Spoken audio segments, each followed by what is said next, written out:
ఎన్నిక ఉత్కంఠ రేపుతుంది. మొత్తం 30 సీట్లు ఉండగా బీఆర్ఎస్ 13, కాంగ్రెస్ 12 స్థానాలు గెలుచుకున్నాయి. సిపిఎం ఒక స్థానం దక్కించుకుంది. 4 స్వతంత్రులు గెలిచారు. అక్కడ వారిలో 2 బీఆర్ఎస్ పక్షం వెళ్లగా మరో 2 కాంగ్రెస్ వైపు మొగ్గు చూపుతున్నట్లుగా తెలుస్తుంది.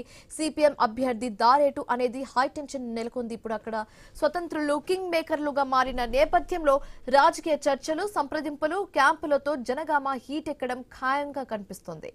ఈ నెల 16న మున్సిపల్ చైర్మన్ ఎన్నికలు జరుగుతాయి. అప్పటి వరకు తమ వారిని కాపాడుకునేందుకు పార్టీలు శ్రమించడం ఖాయంగా కనిపిస్తోంది.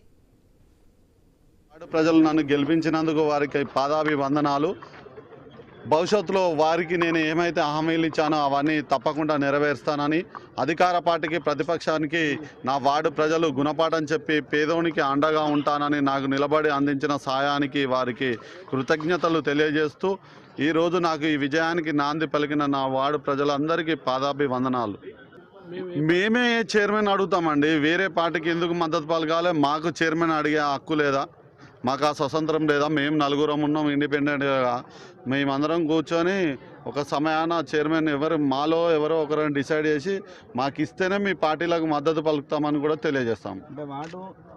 ఏ పార్టీ అనేది ఏం లేదండి. వాళ్ళ సొమ్ము ఏమి ఇస్తలేరు, వీళ్ళ సొమ్ము ఏమి ఇస్తలేరు. మున్సిపాలిటీ అంటే మున్సిపల్ ట్యాక్స్లు, బిల్డింగ్ పర్మిషన్లు వస్తేనే మున్సిపల్ నిధులు. దానికి అధికార పార్టీ ఇచ్చేది ఏం లేదు, ప్రతిపక్ష పార్టీ ఇచ్చేది ఏం లేదండి. మా సొమ్ము మాకే ఇవ్వమంటున్నాం మేము.